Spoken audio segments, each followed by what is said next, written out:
everyone! This is me, Kim, and welcome back to my vlog. So today, samahan niyo po kami sa bundok. Mangunguha kami ng saba dahil ibebenta namin dito sa tindahan. Sasama kami kay Tito at mangunguha na rin kami ng santol, mangga o kung ano man yung makita namin doon sa bundok. Kakarating lang din Tito galing sa palengke at pagdating niya umalis na agad kami. Dinala ko na lang yung kape ko dyan kasi wala pang laman yung tiyan ko. So let's go!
Malapit na kami sa kubo tapos may nadaanan kaming puno ng santol. Nanguha na sila at syempre nanghingi na rin ako. Grabe, adik talaga sa pagkaing maasim. Parang hindi ko makontrol yung sarili ko kapag may nakikita akong maasim na pagkain. Manghihingi talaga ako, girl, wag ka.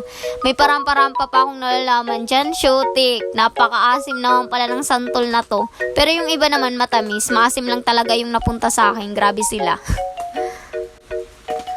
Sobrang ganda talaga ng view dito, grabe. Hindi talaga ako magsasawang tingnan ka. At ayun na nga, nagsuga na ng baka si parang Edgar nyo dyan. At girl, tingnan nyo naman, inuubos na ako ng mga lamok. Sige lang, patay kayo sa akin. Oh, deserve. Ang pangit naman ng binti ko dyan. Actually, mabalbon talaga ako. Mas lalong halata yung balbon kasi nabasa. Nangitlog na yung manok dito sa kulungan niya. Tapos, magpapakain na rin si parang Edgar sa mga anak niya. Tingnan nyo naman, nagsisitakbuhan na yung mga anak ni Tito. It will, guys. May nakita akong mga bulaklak dito. Ang gaganda kaya binidyohan ko na at pinicturan ko na rin. So pretty. Pumasok na kami sa kubo kasi ang daming lamok sa labas, grabe. Hindi kasi ako nagsuot ng mahabang pants dahil maputik, kaya sabi ko maliligo na lang ako sa ulan mamaya. Dumating na yung dalawang bata na may dalang santol. Nagsaing na rin dyan si parang Edgar nyo kasi nakalimutan din naming magdala ng kanin para sana sa aso at pusa dito sa bundok. Habang inaantay naming maluto yung sinaing, kinain lang muna namin yung dalang santol ng kapatid ko. Then tambay-tambay muna. Then finally, naluto na, ready nang ipakain sa mga aso at pusa. Pagkatapos ng lahat-lahat, bumaba na kami para manguha ng saba at nagtry na din ako dyan magtiba ng saging. Pero actually, alam ko naman yan, masyadong mataas lang. Kaya parang nahihirapan ako dyan, but still pretty pa din, eme. Pero girl, wag ka, nakaya ko siya. So, let's go, mangunguha pa tayo.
Tingnan mo!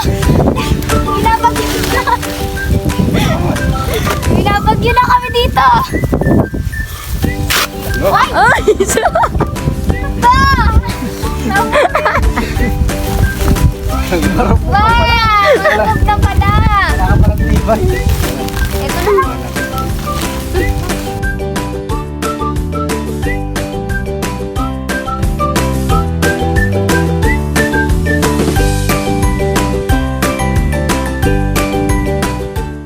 Habang inaantay pa namin si parang Edgar nyo, so nanguha ulit kami ng santol. Then pagdating ni Tito, umalis na agad kami. Uwian na, so let's go!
Dadaan na naman tayo dito sa ilog. So naisip kong maligo kasi sobrang init talaga sa katawan pagbaba namin. Kaya maliligo na lang kami kahit saglit lang. Then uuwi na agad kami. Sobrang lamig talaga ng tubig. Grabe.